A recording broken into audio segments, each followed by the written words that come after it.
The Endurance E-Racing World Championship Le Mans 24 Hours is brought to you by ESR Esports Network, Fleet Gaming, Sim Lab, Husingfeld, Simplexity, Acetech, and AMD Ryzen Radio.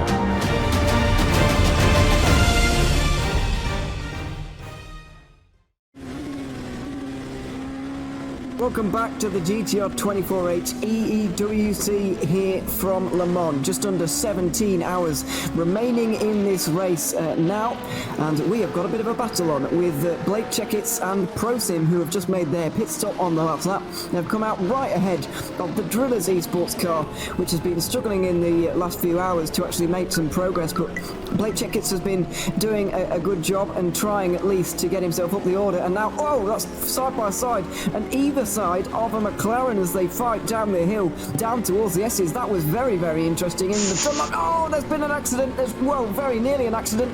A half spin for ProSim, and that was an interesting one there. Not sure who was at fault, but a very, very energised battle in the first part of the lap. These guys are starting to get heated up, but Checkitts is through. Even with the bit of contact, Checkitts is through there. And he is now up to what I believe is 7th place in class. So those guys are starting to fight a little bit, and that contact was it's probably 50-50 overall with that contact coming into the Forest S's. But either way, Drillers are through there in the number 17 car now, just coming past the Musto GD-Esports GTE leader as well, the number 53. So they're still running strong in GTE, but just behind them is a battle between Rance and Barbosa. Barbosa was starting to catch up a little bit there for it's currently 3rd place because DGTL haven't made a pit stop yet, but Barbosa's now dropping off a little bit as well. So as we've mentioned, these battles do yo-yo a little bit, go back and forward, but yeah, Liam Rance still doing a really good job in GTE as well. Yeah, he is. Just to be able to get away just ever so slightly from Barbosa, who was closing him a moment ago. 4.5 seconds, and nearly 5 seconds is the margin between those two now, as it just kind of extends out once again. The battle in GT3 also extending to nearly 40 seconds actually now. And Glam Racing going to have to do a great job to close in once more, and we'll see if they can do. They're going to give it a good try. I am certainly sure of that one. But yeah, just under 17 hours to go now. It's kind of reeling off the hours quite quickly, and it's not going to be long until we're into full darkness here. We could even be into full rain as soon as the darkness actually hits as well. That would be quite dramatic, and I'm sure some of these guys would not be particular fans of that. That is for certain. But yeah, we're currently seeing ProSim and Blake Checkitts just battle it out. They were a moment ago, and now we're trying to find the next battle, which may come from Guillaume Mas and Marcel Chinsick, I would imagine. One move versus Varga, because Chinsick took 2.5 seconds out of Mas on that last lap, and there could be a one developing there, even though it is 10 seconds for the moment. Yeah, Chinsick, he's been looking pretty quick, I have to say. Obviously they've had a couple of issues, couple of mistakes here and there, but overall, Chinsick has looked really good, and this Varga car, as we mentioned earlier, is a very good team. The drivers that they've got in there are very good, and it is a bit of a shame actually that they've lost so much time, and they are a couple of minutes behind 2nd place man Peter Schultz, and still about a couple of minutes behind the podium. So maybe they'll be able to get up towards there, at least for the podium. Maybe getting that 3rd place, but it's going to be very difficult to get either 2nd place or the win for them. So. But you can see on the screen, Wisner, Toman, Chinsick and Schmidl, all amazing drivers, top probably, 25, 30 drivers in R52, that sort of thing. They are very, very quick, and it is a bit of a shame they're down there, but they're starting to catch up very quickly, as you say, to Guilherme Mas. And I think one mover potentially going to struggle to hold on to this 4th position as we get into this next hour of racing. So we've done 7 hours, and we're now under 17 hours to go. Yeah, I'm not really sure what your opinion on this will be, Cam, but I feel like Chinsick is definitely a very fast driver. I don't think there's any disputing that really, but the inconsistency and maybe over-aggression at times as well, although I haven't seen over-aggression too many times on this race in particular. I've just seen a few mistakes creep in, which is obviously neither are good really in an endurance race. So he's a very fast driver. I don't think anybody is really disputing that, but maybe the inconsistency that he has is he's really showing it up here, and that's hence why he's being beaten by teams like One Move at the moment, who are maybe he's a bit slower than him, but they've been able to be more consistent throughout this race. They have had their own issues, of course, not starting with the driver they were supposed to. Mathieu de Crop, who did start the race, had a few issues early on, but they've recovered, they've done well. But Chinsick has been in that car for a very long time, and he's made quite a few mistakes, at least in the time I've been here, that's for sure. Yep, mistakes are what loses you the race, ultimately. In endurance racing, because you might think, oh, it's 24 hours, I can make a spin here, make a spin there. No. If you lose 30 seconds, it is so difficult to get that back unless you have incredible speed. And I do agree with what you're saying. Chinsick has obviously won a number of races here and there. He's raced in all sorts of categories, but then every now and again he just has a good race, such as the Race Indy Pro by FSR last week. He won I think it was the feature race he won by a mile day. Yeah, easily, by far, like randomly, like 15 seconds ahead for no other reason apart from the fact he was super quick. But then in the other races that he did, he was, not really anywhere near the top 5 in terms of the overall race pace. So it is a little bit weird, that inconsistency. And to be honest, I believe that is one reason why he's now at Varga, because the Black Hawk team sort of fell apart a little bit, especially in the VEC last season. The year before, they were really quick in that Orica, but then when they went to the hypercar, they weren't quite so good. So they obviously struggled with the races. You get pole position or you're leading the race, you're doing something good, and then all of a sudden you're crashing the car or spinning. It really does lose you races. And unfortunately, if you do that too many times, that will obviously lose you the races. And he's now moved to Varga alongside Visner, and he's doing pretty well here.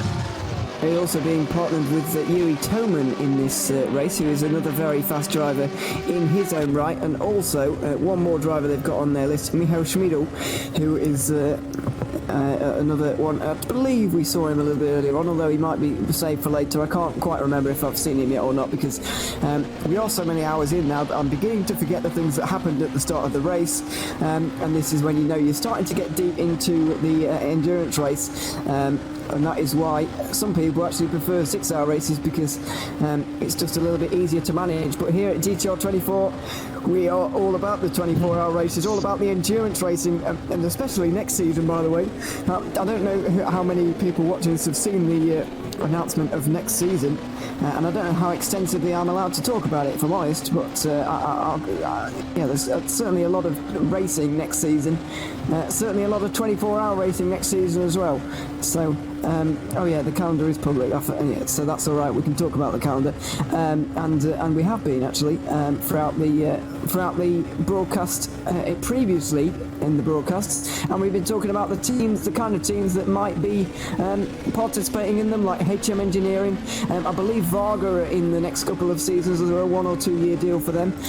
6 24-hour races next season, all starting in the second week of January or something, and running right the way to the last week of October. So it spans over a very long period of time, and it's going to be a very exciting season, a long season, and a real hard season. I don't think I've ever seen a calendar quite as difficult to win as that, having 6 24-hour races. Yeah, that is quite something. And as you say, people want to do 6-hour races. Rookies, come and do some 24-hour racing. So it's unbelievable. And also the reach that GTR and administration is getting with the various channels is quite incredible. I believe it's about 20 channels now, so that is quite an incredible feat that they've done to be able to get it public and broadcasted across so many different levels. And I'm sure, to be honest, that's going to really grow, because there's something quite special about a 24-hour race. There's something that you just can't. You don't get that same sort of feeling and sort of, I guess, willingness to compete that you get with the sort of the shorter races that you kind of just sharpen as, oh yeah, if you do a bad race, do a bad race. But here, you have to do a whole 24-hour race, and if you have to do that multiple times during a season, that is a proper effort that you have to put in.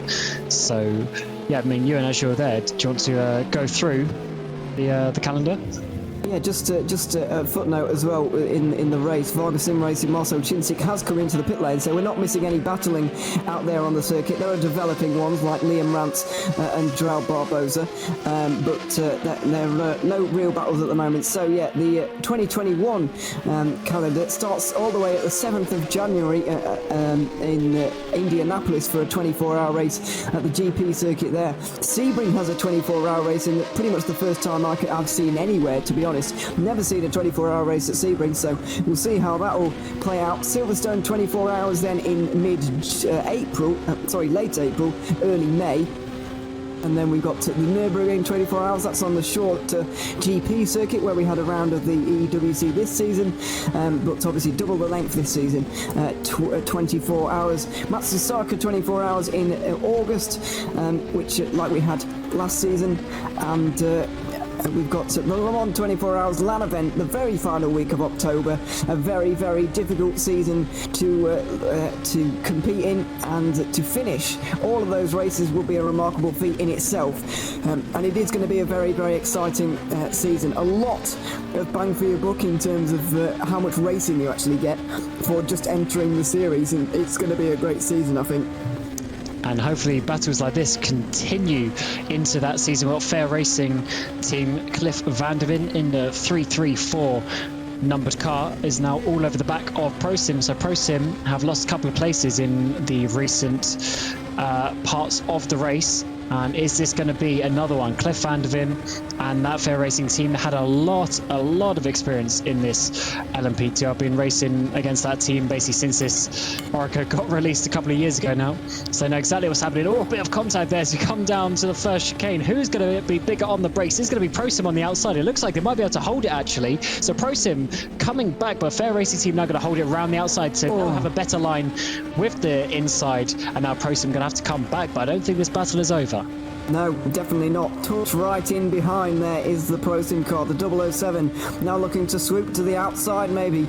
Great racing through the first chicane, by the way, and they're about to have some more great racing into the second one. Super late braking on the outside once again is going to be required for ProSim. We've got their nose in front into the braking zone. Can they hang it around the outside to get the inside for the second part? Not quite. Cliff van der Ven looks like he's finally got that place. He does look like a driver, but ProSim are definitely being aggressive out there at the moment, really trying hard to hold on to those places. Yeah, you got to try really hard, because if you let him get away just by making a mistake as well, that's not good. So ProSim needs to keep it now. Big dive bomb there down the inside of Mulsanne corner. Can he get the front nose there? Yes, he can. That was almost a huge lunge there by the driver in that ProSim car. And now he's going to get the slipstream up towards Indianapolis. So this is looking like a really good battle between these two guys. Cliff still holding on just for now in the 334 entry, but the 007 is coming back as we come up towards Indianapolis. Does he have enough top speed? Does he have enough overspeed around the outside? Oh, potentially a bit of contact there. Now come out towards the kink. Who's going to brake later? Because you have to do a tiny bit of braking into this corner. ProSim round the outside onto the inside of Indianapolis. Just blocked him off a little bit, which might hinder the exit, but he now has the inside in towards Arnage corner. Is he going to dive it down the inside? Yes, he is, but Cliff's going to hold it around the outside. They're giving each other just about of space. This is amazing racing now coming up towards Sector 3.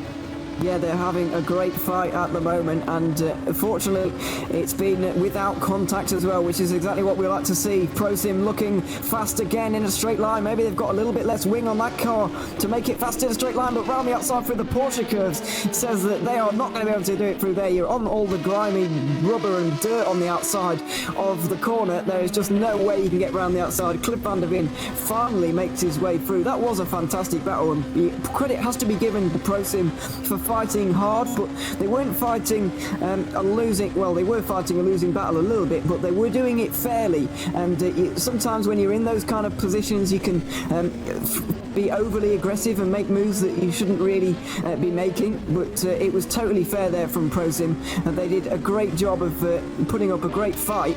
But unfortunately for them, it's all come to nothing really, because they're going to get the position anyway. Blake Checkitts and Cliff van der Ven both into the pit lane. And that was some of the best prototype battling I've seen in a long time. They gave each other just the right amount of space and are obviously all good now. No real contacts, just a nice battle. And in the background hit of Van der Ven, I saw Bradley Brokies was sort of moving around trying to get himself in the pit box because he's right in front of one of the BMWs. I can't quite see which one it is from this angle, but he's now at a 74-second pit stop, so something has gone wrong there, because that is a really long pit for him, and he obviously was trying to get into his box for quite a long time as well, so that hasn't worked out. So E-Team Brit are dropping even further behind David Yunt now, and will potentially come under threat from Viaducton if they start to lose even more time. Yeah, earlier on in this race, I thought that E-Team Brit were pretty safe in saying that they will get a podium in this race, but now they're all on Scuderia Basilia, who are just about to come past the pit lane, and they have done now to retake the lead of this race, or put a lap on the E-Team Brit, should I say. And Team Viaducton are actually closing in just under a minute now, so they are... Yeah, so the sun is really starting to set now, but we're not quite into full darkness. We're still, I don't know really, because it's dark outside. I thought it would be similar to what it actually is in real life, but it's well dark outside, and it's well light on the game at the moment. So I don't quite know how that's going to work, but yeah, sunset not too far away. There's 8:18 in game, so it's surely going to be getting dark fairly soon, but as you can see, it is still quite light out, because I believe the actual date in the game is during June, where it's obviously the longest day, so it probably won't get dark until sort of 9-10 o'clock at night, so we're probably still about another hour away from proper darkness, so we'll have to see how that one works out. Yeah, of course, that obviously changes things a lot. I wish it was still... So it's kind of making me wish we were still in summertime, to be honest, so that we can get it light this late into the evening. But yeah, that's why the shadows are getting longer, and we're not quite in full darkness just yet, because it's set to summertime, which means obviously the sunset is a little bit later than it would normally be at this time of year, because otherwise there would be an awful lot of dark running. But in GTE, the battles continue on. Second place in the race, Liam Rance versus João Barbosa. I don't know how many times we've said that so far in the first 7 hours, because these two have been really, really close together for the whole race. Yeah, they certainly are, and it's gone backwards and forwards multiple times, but now Barbosa is the one with the additional speed, and he's getting really close now, isn't he? He was about 5 seconds back only a few laps ago, so he's obviously getting some late race pace, or late stint pace I should say, because they're probably coming towards the end of their second stint in the car now, getting passed by ID Sim Sport in the LMP2, who's obviously trying to somewhat fight for the championship a little bit as well. But Juices on the back of Satellite, who is going to come out on top as we get towards the sunset. And that is big off there by Liam Rance. That is way too fast. Is he going to hit the wall, trying to get onto him? No, he hasn't hit the wall. He's in that massive gravel trap, but he's going to lose a whole chunk of time. And that is the first mistake we have seen, the first proper mistake we have seen from Liam. He's rejoined what looks to be fairly safely, but soon he's going to be under threat from potentially Jose Baranga in the number 51. But he's lost 10 seconds there to João Barbosa. Is he going to come in? No, he's not going to stay out. So he's still got a couple of laps left potentially in this stint. But that is not what you want to be doing, because he wasn't really under that much pressure at that moment, but obviously just got the tail waggling a little bit too much. He's a very, very lucky boy that he didn't hit anything, though. That is insane how he managed to crash at the portrait curves and not hit anything. Even with the extension they've made to that wall on the right-hand side through that corner, it wouldn't have even mattered then. He just ended up in the gravel trap. Maybe in real life he would have been buried in there, but thankfully he can just drive out here at the moment. And yeah, that was absolutely heart-in-mouth stuff for Liam Rance. João Barbosa has been given second place, though, and it's going to give Jose Berenguer a bit of an opportunity to get involved now as well. The gap's under 6 seconds, whereas it was about 15 before, so the World of Sim Racing car could play its way back into this race. I'm still wondering how they lost about I'm just wondering how they lost about 25 seconds in that pit stop a few hours ago. So yeah, I don't really know how he managed it, but he's now managing to catch up slowly. He is clawing that margin back. He's closing on both Barbosa and Rance, and now the gap is only 5.5 seconds to the satellite racing car.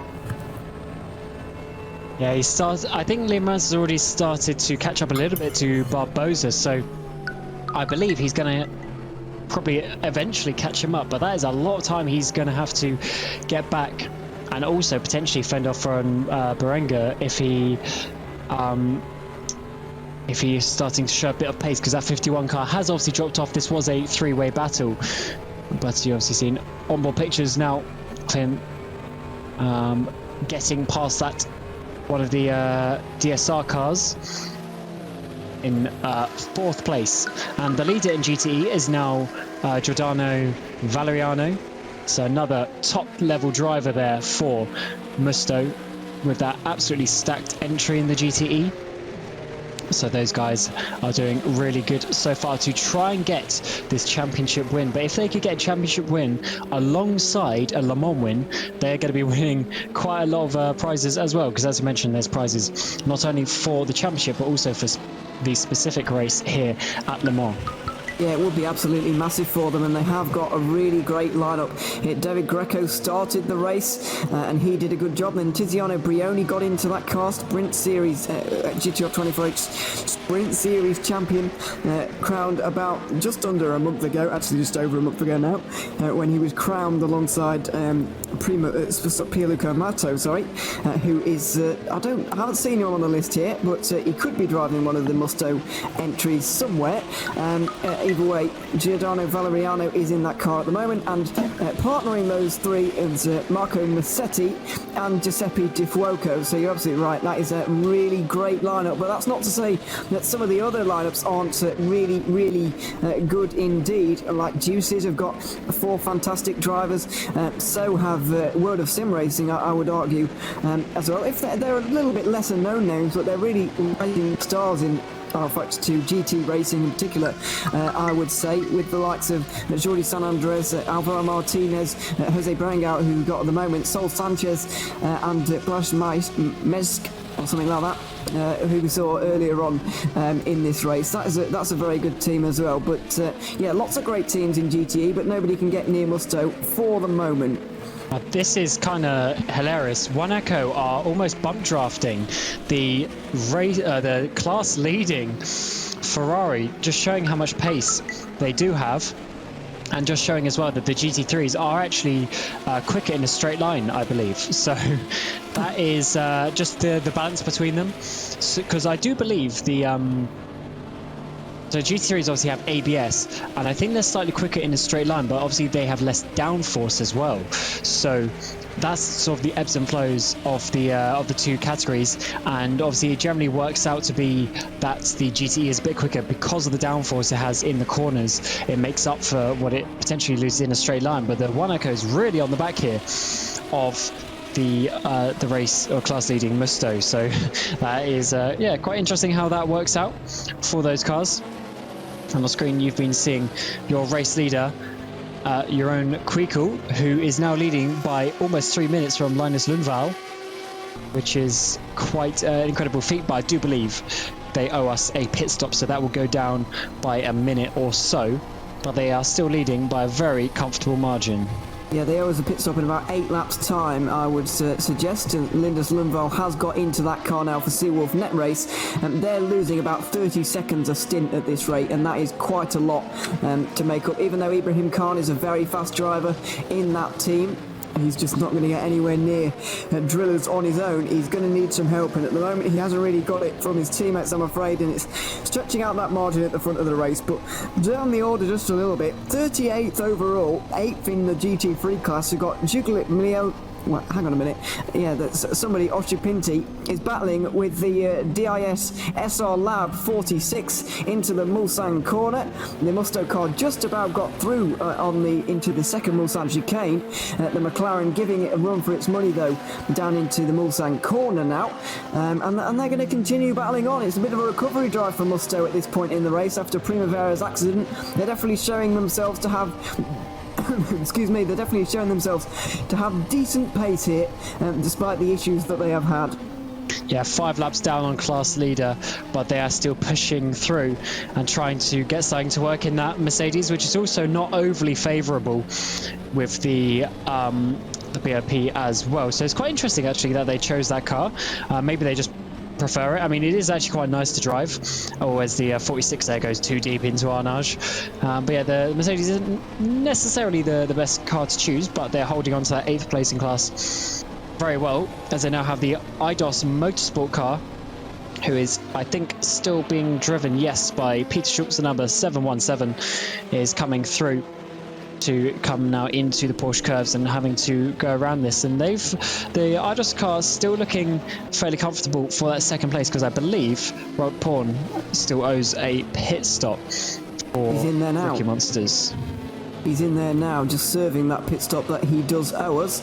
So we'll see what the gap is when he comes out here at the moment. And there is another battle as well between Davide Arduini and Ludwig Farut of the One Move Esports team. That gap is now below 1 second, and LMP2 is once again providing the action for us here today. But we are just another half an hour in now. We're going to take a quick commercial break, and when we return, we'll have more racing from Le Mans. The final race of the EEWC season for 2020 continues after this. The Endurance E-Racing World Championship Le Mans 24 Hours is brought to you by ESR Esports Network, Elite Gaming, Sim Lab, Husingfeld, Simplexity, Acetec, and AMD Ryzen Radio.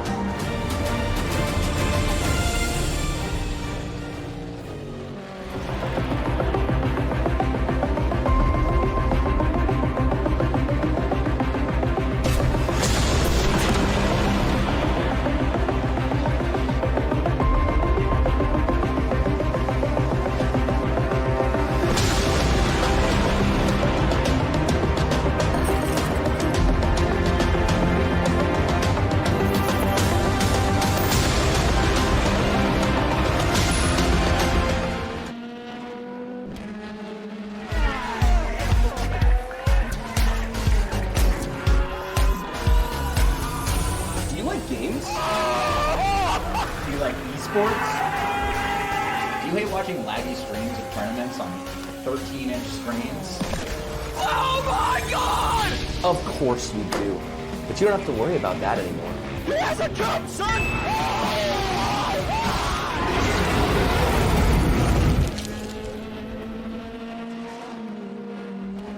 Simplexity is a Danish designer and manufacturer of high-grade sim racing platforms. There are 3 different levels of platforms come in a variety of colors and configurations. Choose from a V4 built from 40 by 40 mm extruded aluminium profiles, the V8 built from 80 by 40 mm profiles, and the high-tier V12 built from 160 by 40 mm extruded aluminium profiles. Prices range from 470 to 750 euros. Go to facebook.com/simplexity.eu and start a messenger chat to inquire more about the options for colors and customization.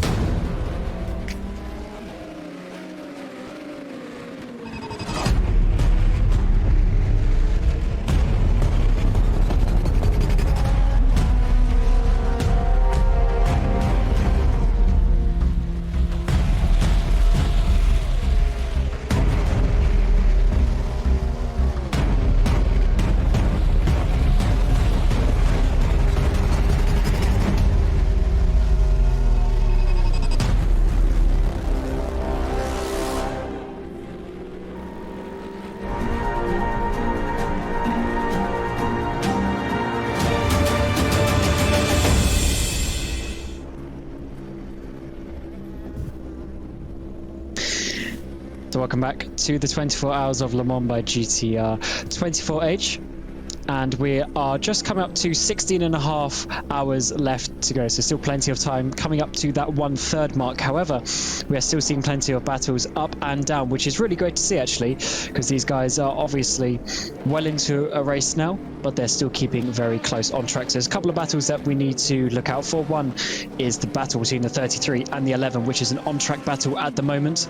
We got Ferruc there trying to catch down Arduini, but also a little bit further back we have the 007 of ProSim trying to battle against Blake Checkis, who's actually got out ahead. So Blake Checkis must have not changed tyres, because ProSim are still sitting there, and he is going out for PINSIM's Drillers Esports in the number 17. So ProSim are now going out, but they have obviously changed tyres, so that's going to give Checkis that place back. So that is looking pretty good for them. However, ProSim will start catching them down with those new tyres, and obviously be a tiny bit quicker as well, as they are only about 15 seconds behind Cliff Vandervin. But there's a number of battles, as we said, including Ferruc. So he is trying to now catch down the Drive Game seat entry. He is about 1.5 seconds, or just a little bit less than that, and he was. We actually can't see the lap previously because Arduini just came out of the pit lane. We will have to wait and see when we get to this next checkpoint, but for now he is starting to catch up a little bit. This one move car has been going up and down the order quite a little bit throughout the day. They were at one point up into, I think, 4th position. They're now down into 6th. Obviously Fruit isn't necessarily the quickest driver in their lineup compared to some of the likes of Dumuk and De Crop, but he's still done pretty decently so far. And if he can try and catch up to Arduini, that would be a very good thing indeed, as he's now coming up towards the final couple of corners. But yes, Ewan, the Driller's card then, I don't know if you just saw that as you were away, but they just overtook ProSim in the pit stop as they didn't take tyres. So it does seem that double stint strategy is still going for a lot of these cars. Yeah, maybe even the triple stint is being considered, because that's what Drillers did earlier on in this race. They tried a triple stint with Ernest Lappins. It was working out decently well, actually. Be aware, slow car on track, Indianapolis. I think that's B32. Slow car on track. Yeah, it must be or John Paul Van Earl. They're both going slowly somewhere out there on the circuit. Oh, B32 are in the garage. That can't be good. I think they've DNF'd completely. Yes, and it's John Paul Van Earl for Ground Effect Sim Racing, down in last place in the GTE category. Didn't see what happened to them, but that car looks very uncontrollable at the moment. He's got an awful lot of suspension damage. Yeah, I think so. He's missing. Oh my god, he's got 3 wheels on his wagon. That is very unsafe. So yeah, he's being told to be put on the pit limiter, because that is not what you want to be doing, driving around with 3 wheels. So fortunately there, he is adhering to that. That is going to be a little bit awkward though, going at pit limiter speed through the Porsche curves, but that's better than him, spinning around and not being able to steer the car properly. So Jean-Paul there, adhering to race direction, which is very nice indeed. And also, as you say, B32 back in the pit lane, they had an issue. I believe they might have actually ran out of fuel, but it doesn't say a DNF. It just says that they're back in the pit lane, which is quite incredible. But yeah, Jean-Paul needs to be careful here, because this is the fastest part of the track. Oh my god, that was close. God, yes, that is really not good, because those cars are entering this corner at 260 kilometers an hour, so he really needs to get to the outside, because ProSim are coming through as well. B32 back out on the field in the meantime as well, so if they have potentially ran out of fuel, then they might have to do a lap with little amount of fuel. But I just want to see if Jean-Paul can get back safely, because this is not looking good for him if a car comes around at 260 kilometers. Yeah, he's sitting on the racing line at the moment. We really need to get off there. To ensure you're driving offline. Oh, that's scary. And that's exactly the problem. Drive offline. Yeah, fortunately, finally adhering to that. And oh god, there's a train of 3 cars as well here. This and 4 cars. This is never a good place through there. But yeah, I'm going to have nightmares about this moment now, because this is this trying to get back to the pit. I'm sure these guys who were behind him are as well, because it's never nice having to drive around at 60 kilometers an hour while everybody else is still pelting around at 300. It can be extremely dangerous, and that's why he was told to get off the racing line. But yeah, thankfully he's just about made it to the pit lane. As long as no one else is sending it into the pit lane as well. Yeah, obviously, a bit of a difficult call. Would it be safer for him to stay out? Would it be safer for him to go on pit limiter? Who knows? But he's actually going across the gravel there, which is a bit cheeky, considering he was at pit limiter speed anyway. But he is back in the pit lane, and finally he can get those repairs, because you can repair your missing tyre basically in R52, so he will be able to get back out there. But yeah, let's try and focus on what is happening. So Jose Berenguer is coming around along with Liam Rance. So Liam Rance has lost more time there, because Liam Rance got overtaken by the what are they called, World of Sim Racing team. So the number 65 has dropped back even more. Did you see what happened there? I didn't see what happened. I don't really know. I didn't actually see them get overtaken at all, actually. But yeah, they're certainly falling back. And Liam probably should get out of that car now. He's been in there for about 3 hours, I think, now. And he might well be getting out to swap for somebody else. I'm not sure if there is anybody else who is actually here who is one of his teammates. Oh, sorry, that's Juice's. So he might be getting in the car in a moment. Vojta Polesny. Sol Sanchez is there for the 51, that's World of Sim Racing, so they're making a driver change. But are Satellite Racing making a driver change for Liam Rance in the 65? I wonder, because he looks, I don't know, mistakes like that can rattle you, they can ruin the tyres, and they can just rattle you a little bit. So I wonder if he's going to actually get out of that car. But we know that Jose Berenguer is probably going to be getting out of his. Yeah, I believe so. The teams are allowed a driver to sit in the server. And yes, but Sol Sanchez does take over the number 51. Does Liam Rance stay in? He's going to be a couple of seconds later, so I have to see on that one.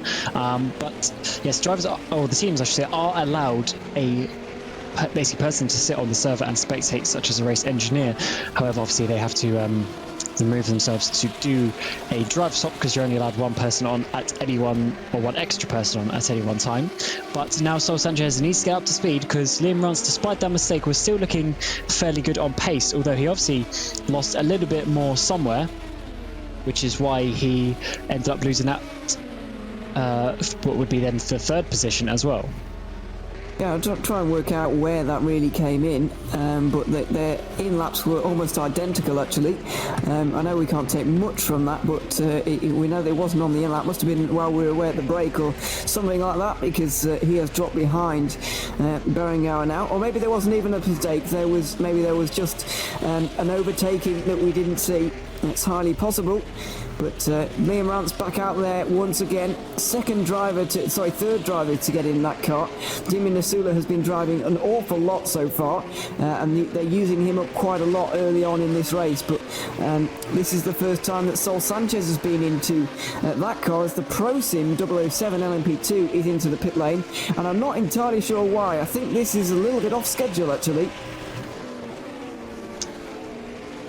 Well, we'll have to see where it puts them out, to be honest, and how that works out. But obviously, certain teams every now and again have to change their strategy just a little bit. Yeah, they're out pretty quickly, actually. So maybe there was an issue there, but maybe it was a drive-through. I'm beginning to think, because that wasn't a very long stop at all, and he wasn't in the pit lane for very long. So maybe there was a drive-through going on there. But the closest battle we have actually on the circuit is still 1 move versus drive game seat, but that position has now changed. Farouk is ahead of Arduini, and it's closing up a little bit once again through the Porsche curves, because there's traffic involved. The older generation McLaren GT3, driven by one of the Rookie Monsters cars, I want to say, one of the Rookie Monsters teams, should I say. just held up through ever so slightly through there, but Arduini was then held up through Corvette, so he wasn't able to gain much really, and you can just see that carrot dangling in front of him at the moment, and he's not quite able to get on terms just for the moment. Last lap he was a tiny bit quicker though, so I don't think this battle is over between the 33 and the 11. I think they're going to keep this battle going on for the next little while at least. And they do have another 30 seconds to Chinchik, so Chinchik has got quite a way, because if you remember, we were getting confused because the Varga and the Drive Game seat entries were close together, and obviously their liveries look somewhat similar. So Chinchik, that is, just showing his pace. All teams, instruction for all drivers when they make a driver swap, the new driver coming in, please ensure you have replays turned off. This is causing a problem on the server with spikes. All drivers, there is a bug in the replay.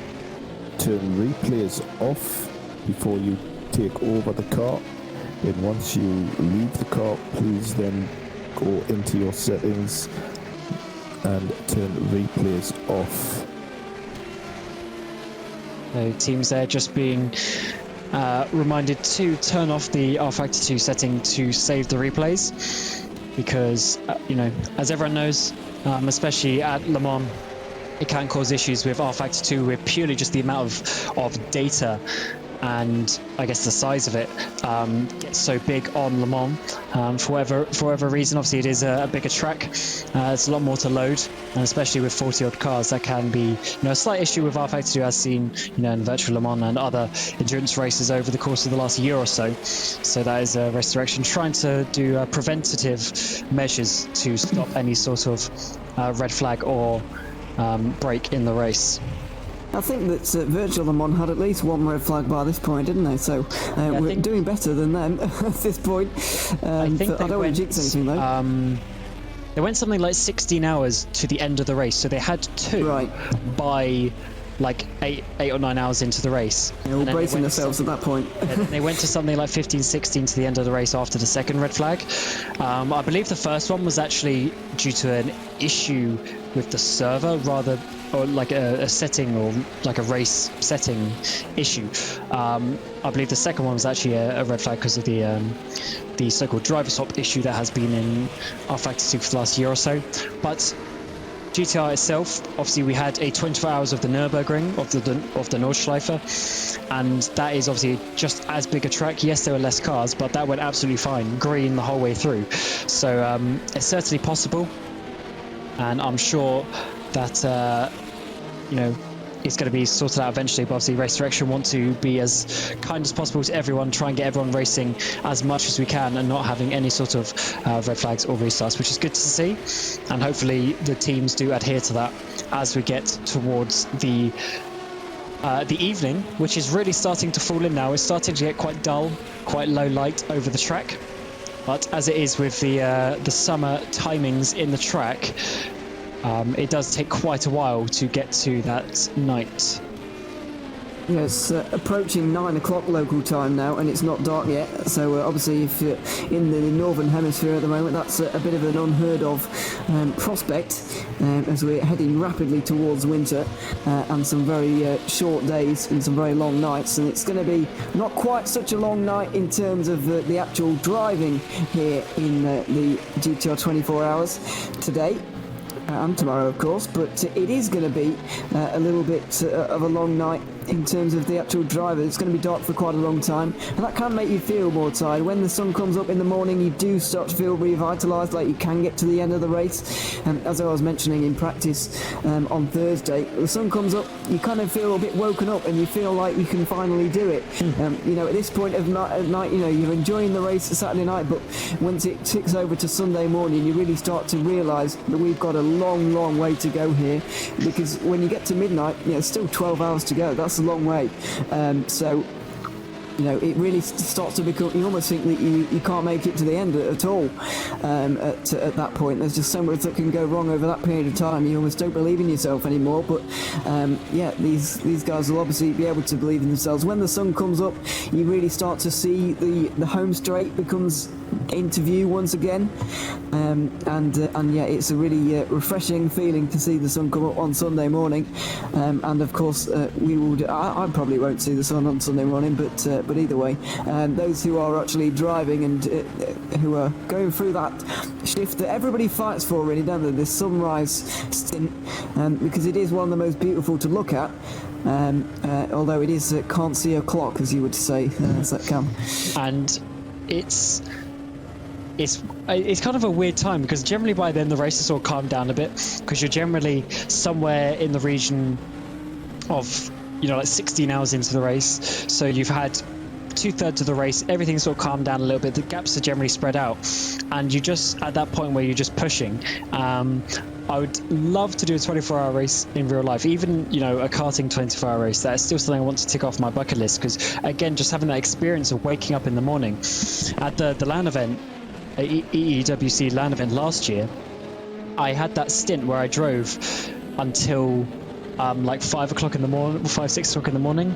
I did a couple hours between like 4 and 6, and then I went outside and it was light, and it confused my brain so much because I'd been inside in darkness all night, and then with artificial lights and everything, it'd been dark in the game. Then I opened the door and all of a sudden it was light outside. It really confused me. I'd love to have that in sort of real life driving setting as well. It's something quite surreal seeing that come up, and hopefully all the drivers can get to that stage, because so far we've only had one DNF still, which is incredible, and that was almost 100 laps ago now for the leaders. So that is quite an incredible feat.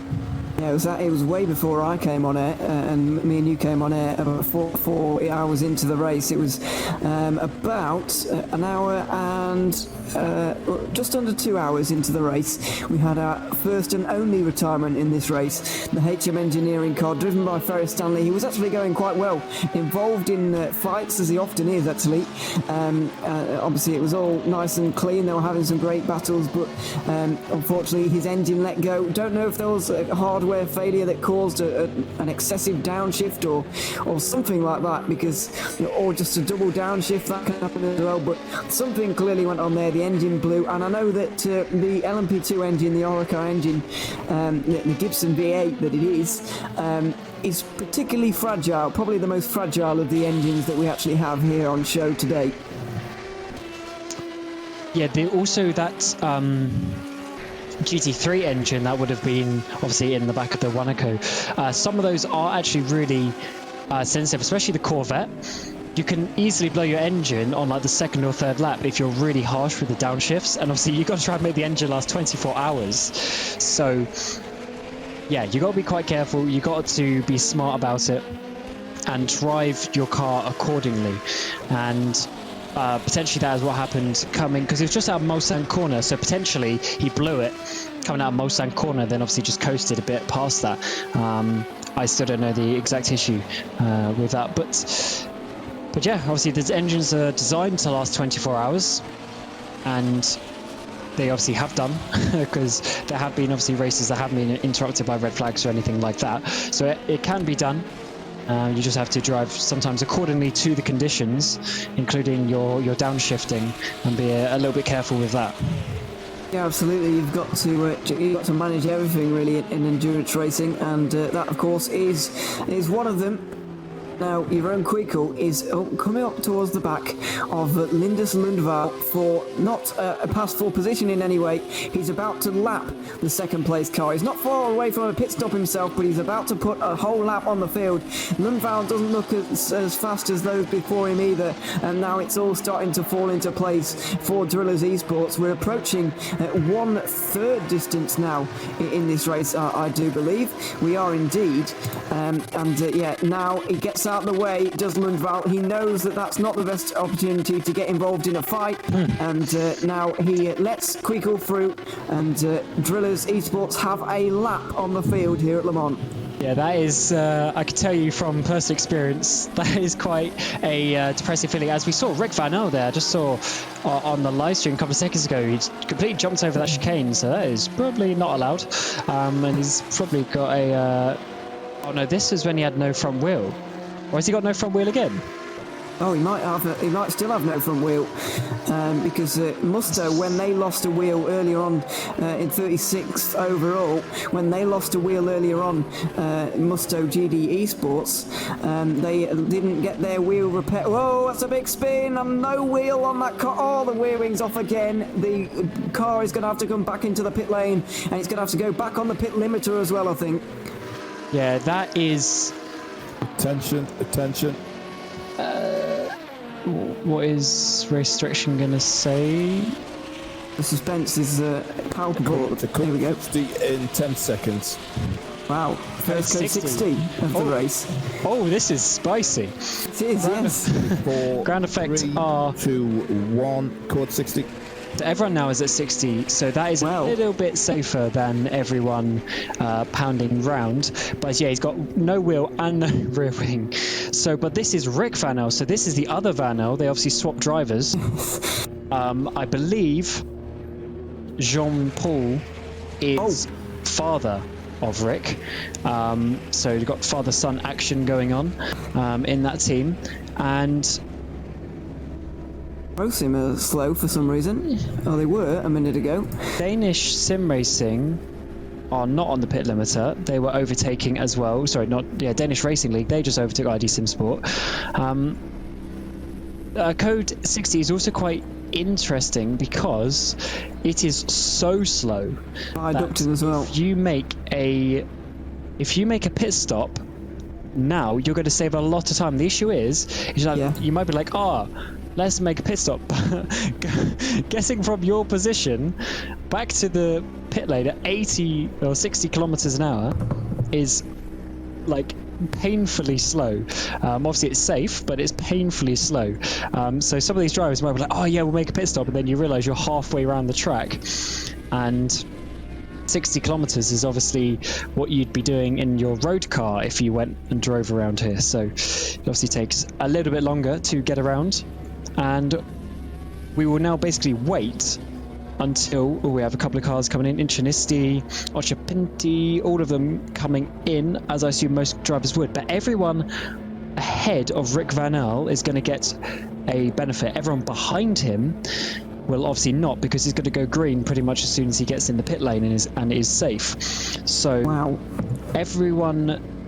So we need to try and find out who is ahead. They're going to easily gain a pit stop. Not many of the top names in any of the classes are ahead of Rick Van L. They're mostly behind. Michi Hoier has been completely caught out. He's got no hope in hell of making it.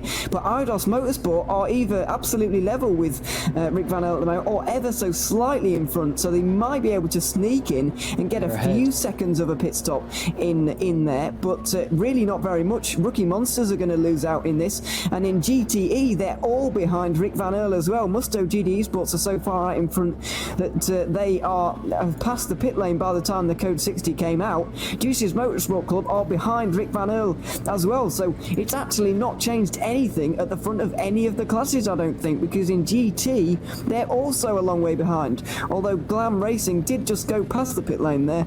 I think that, I don't know why they wouldn't come in actually, because they could have benefited massively, unless they did come in under my nose, but I think they could have benefited massively there, as Chinsik has benefited also, but the only car of relevance who actually has. Yeah, Chinsik would have also benefited here. Cliff van der Vin is going to get in. Blake Checkitts is not, though, so Cliff is going to get a pit stop on Blake Checkitts.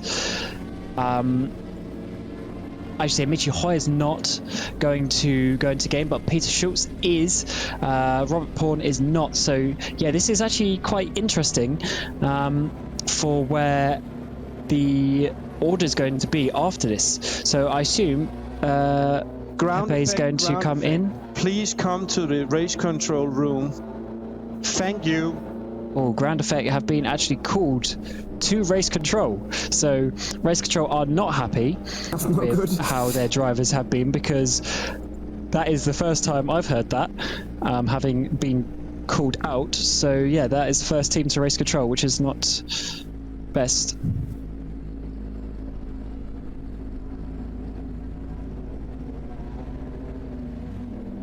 So we're being told this is actually the first ever code 60 in GCR 24H, which is quite incredible actually. I didn't know that either. It's because often you only need to, do something for one driver, as we saw with Jean-Paul, but obviously having 3 wheels and no rear wing is quite unsafe. So Peter Schultz is in. Yep. I don't think he's going to get a full pit stop, but he's at least going to gain, which is 5, 4, huge. 3, 2, 1, green flag. And we are going back racing now. So this is also quite interesting with where you are on the track. Peter Schultz is coming out now, so he's going to basically lose, I would say, not even 10 seconds, whereas you'd normally lose best part of a minute. So he's done really well. He's going to come out still ahead of Porn, and Porn needs to make a pit stop. So this is why it's so crucial. You may not notice this now because the track position isn't changing that much. However, when we get to the next round of pit stops, you're going to see these gaps are going to change humongously. Jeroen Kwiku is still in the pit lane, but he's still saving at least half a stop as well, even though, to be honest, for him, that doesn't really make much difference. But when we get to the next round of pit stops, you're going to see some of these battles are going to absolutely spread out, as someone else is going to basically take a pit stop completely out of sync, which is best part of a minute. So this could have huge consequences for certain teams, and it is pretty much sealed IDOS in that second place for now, as Andonovski has taken over from Kwiku. So this is the 4th and final driver, I believe, in that Drillers Esport lineup. It is indeed. Timothej Andonovski leaving the pit lane now for Drillers, and so he is on his way for a few hours, I would imagine. But yeah, very interesting developments in the final few minutes. Actually, very interesting for Peter Schultz as well, who I believe is going to have closed that margin to Borst to about 30 seconds when they come in at the end in 2 laps time. Michi Hoier is going to be in, but it's really worked out for Schultz here because he was able to get most of that stop done under code 60. And he has been able to extend that margin over Rookie Monsters. He's now a pit stop in front of them, so he's really solid in second place at the moment, and he's closed that margin to first place, and they are right there. If anything happens to Borst Edge Esport, obviously something is going to have to happen to them if they're going to get on terms, but they've got a real invitation now to try and close in, and that would be great to see. They're going to give it a real good go. Also, the code 60 was out there because basically they caused the first ever code 60 that we've ever seen in DTR 24. I know that they were saying that there wasn't going to be one in yesterday's briefing, but exceptional circumstances have called for an exceptional ruling. And Nick Nukin decided that and John as well decided that it was the best call of action to actually put out a code 60 just to make sure that everybody else stayed safe, because it was a very dangerous situation out there with a wheel off and a rear wing off. It's very hard to control your car at that point, and it could ruin anybody's race at that point. Yeah, and it's also good because it keeps the 72 in the race as well, because it allowed them to get back to the pit lane. So in many ways it is quite good. However, it does change things, and now Chinchik is going to get past Andreini, because remember, Chinchik had that pit stop completely free. So he has now got up into what is now 5th place, 43 seconds behind Farouk, but he has gained that position there. So that is looking pretty good, and he's going to gain so much time just because of that free pit stop. So now he's going to obviously be looking ahead and trying to get even further up, but that is certainly going to be a good help for him, especially, as we say, when everyone else starts to make their pit stops for the next round of pit stops, and they're going to be obviously off sequence, but doesn't really matter because they have gained all of that time. Yeah, they have indeed, and just a word on Chinchik as well. When Farouk comes into the pit lane, he is going to be way behind Chinchik. Who is that? Don't know. There's a big There's crash. a big accident, yeah. That One is of the DISSR lab. Is that the leader in GT3? Yes, it could well be here. And that is a big accident. It is the leader in GT3. Wow, what an interesting development that is. I had no idea what happened there, but that was a huge accident on the Mulsanne straight. I couldn't believe what I was seeing, because I saw the top of his car in the air facing, and I was like, what is that all about? But yeah, the leader in GT3, the leader in the championship, Wow. but this number 45 car had a huge crash. Is he okay?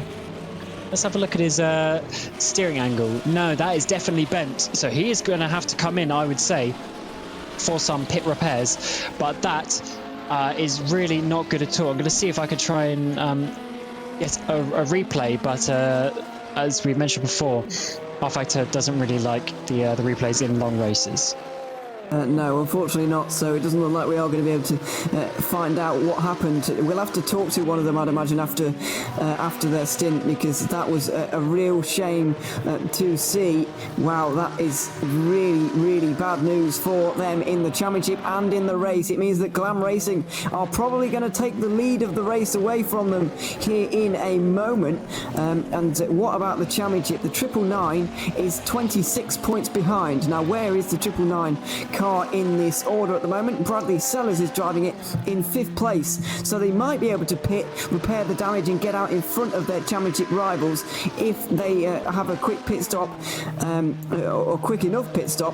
But yeah, that either way, that is really terrible news for DISSR Lab, who have possibly thrown away the chance at a Le Mans victory. A lot can change at Le Mans, and in the last 4 hours we've seen 2 GT3 leaders have had some kind of incident.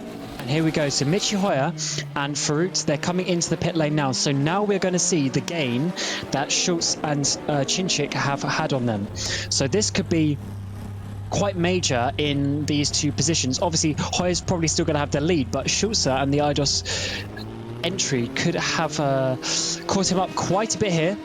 And also, Fruit might be losing this 4th position to Marcel Chinchik. Such is the way, in fact, he definitely is, because Fruit's only stopping just now, and Chinchik is coming through up to the 4 chicanes. So this is going to be easily 4th place. So that is going to be looking very good for him. And Fruit is probably going to be a little bit annoyed about that, but that is how it goes in racing. And Alex Siebwer now coming out of the pit lane has taken over from Michi Hoier. Where is Peter Schultz? He is only coming up towards the Porsche curve. So it's still going to be, let's say, about 55 or so seconds. So still a decent way, but that is a lot better than what it was. Oh yeah, massively better than what it was. And it gives them a look in now, especially if there's a mistake or something goes wrong for Borst Edge Esport, then there is an opportunity, as Farouk is now out of the pit lane. Varga Sim Racing have gained 20 seconds and 2 positions. 2 positions and an extra 20 seconds on one move. So that is very, very good for them. They've shown that they've got the pace, but they've got a 2.5 minute advantage to close down on Robert Poon now, who is going to be coming into the pit lane before long. So it's going to be about a minute and a half, I would imagine, when that pit stop is made. Either way, that's a lot of work now for Varga to be doing, but a very, very interesting last 15 minutes. That's why we just delayed our commercial break ever so slightly, but we're going to have to take one now. As we mentioned, very interesting final few minutes with the code 60 and everything that's just happened there. But either way, we are going to take our break now. When we return, we'll have more racing from Le Mans in the final EEWC race of this 2020 season.